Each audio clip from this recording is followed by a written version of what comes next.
Thailand के दिल में एक राजा ने कभी निरंकुश शक्ति के साथ शासन किया था। उसकी संपत्ति बेमिसाल थी। उसके दुश्मन उसका नाम सुनकर कांप उठते थे, लेकिन उसके अहंकार ने एक प्राचीन शक्ति को जगा दिया। एक ऐसी शक्ति जिसने उसके पूरे साम्राज्य को घुटनों पर ला दिया। यह नाग श्राप की कहानी है। एक ऐसा श्राप जो इतना सच्चा है कि उसकी छाया आज भी उस भूमि पर मंडरा रही है।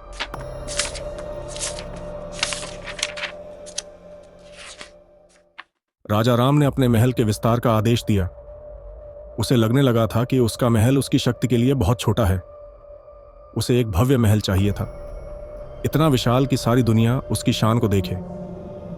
लेकिन समस्या यह थी कि जिस भूमि पर वह विस्तार करना चाहता था, वहां सदियों पुराना नाग मंदिर स्थित था। वह मंदिर नाग देवताओं को समर्पित था और प्रजा उसे पूजती थी। राजा के मंत्रियों ने उसे चेतावनी दी, राजन, इस मंदिर को तोड़ना अनर्थ होगा। नाग देवताओं का क्रोध हमें बर्बाद कर देगा। लेकिन राजा ने हंसते हुए कहा, मुझे किसी श्राप का भय नहीं। मेरी शक्ति के आगे देवता भी झुकेंगे। राजा ने सैनिकों और मजदूरों को मंदिर तोड़ने का आदेश दिया। विशाल पत्थरों को उठाया गया, दीवारें गिराई गईं।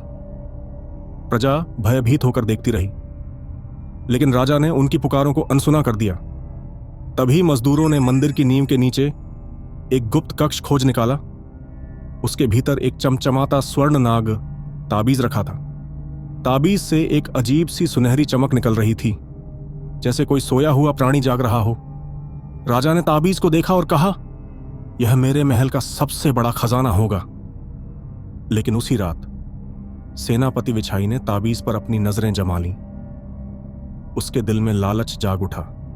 उसने सोचा, अगर यह ताबीज मेरी हो जाए तो मैं स्वयं राजा बन सकता हूं। उस रात विछाई ने अंधेरे में छिपकर ताबीज चुरा लिया। उसकी उंगलियां कांप रही थीं, लेकिन उसके भीतर एक अजीब सी शक्ति जाग चुकी थी। एक प्राचीन अंधकार जो अब अपनी जगह लेने वाला था। अगले दिन पुजारिन लीना महल के दरबार में आई। उसकी आंखों में डर था। उसकी आवाज गंभीर थी, राजन, ये ताबीज नाग देवताओं का है। इसे वापस लौटाओ, इससे पहले कि बहुत देर हो जाए। लेकिन राजा ने केवल हंसी उड़ाई। यह एक उपहार है, देवता हमें दंड क्यों देंगे? विछाई धीरे से राजा के कान में फुसफुसाया, यह ताबीज अमरता का रहस्य है। इसे अपने पास रखिए राजन, और आप सदा अमर रहेंगे। लेकिन विछाई की मंशा कुछ और थी। वह राजा के लिए अमरता नहीं चाहता था। वह नाग राक्षसों को जगाकर सिंहासन पर कब्जा करना चाहता था।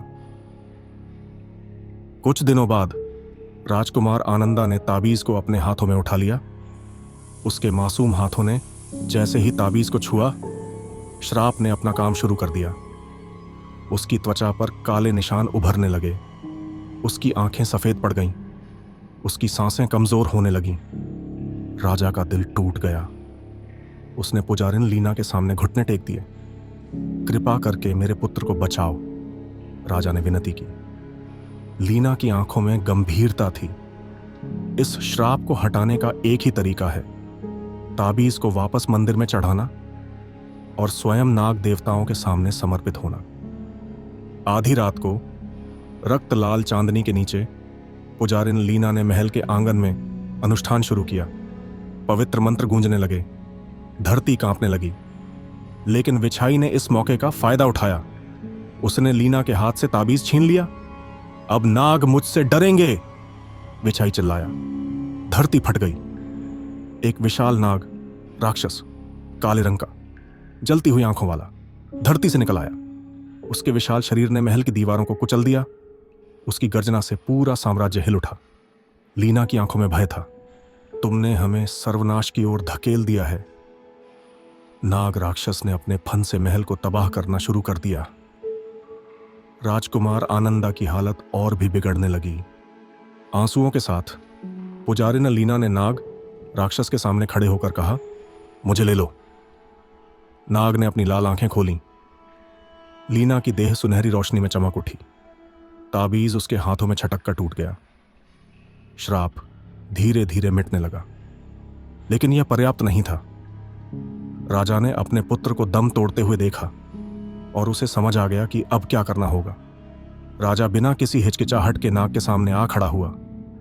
यदि जीवन बलिदान होना ही है तो वो जीवन मेरा होगा। नाग की आंखें राजा पर टिक गईं। उसकी त्वचा पर काले निशान उभरने लगे और उसकी सांसें थमने लगीं। एक अंतिम चीख के साथ राजा जमीन पर गिर पड़ा। उसकी सांसें हमेशा के लिए थम गईं। श्राप खत्म हो गया। नाग राक्षस धुएं में बदलकर गायब हो गया। राजकुमार आनंदा की आंखें खुल गईं। उसकी सांस लौट आई।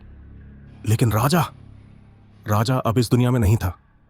लीना ने कहा, कोई भी व्यक्ति देवताओं को चुनौती नहीं दे सकता बिना उसका मूल्य चुकाए। साम्राज्य बच गया, लेकिन राजा का बलिदान उसकी वंश परंपरा पर एक ऐसा घाव छोड़ गया जो पीढ़ियों तक भरेगा नहीं। अगर आपको यह वीडियो पसंद आया हो तो इसे लाइक करें, अपने दोस्तों के साथ शेयर करें और हमारे चैनल को सब्सक्राइब करना न भूलें। ऐसे ही अद्भुत और रहस्यमयी कहानियों के लिए जुड़े रहें। जय श्री कृष्ण।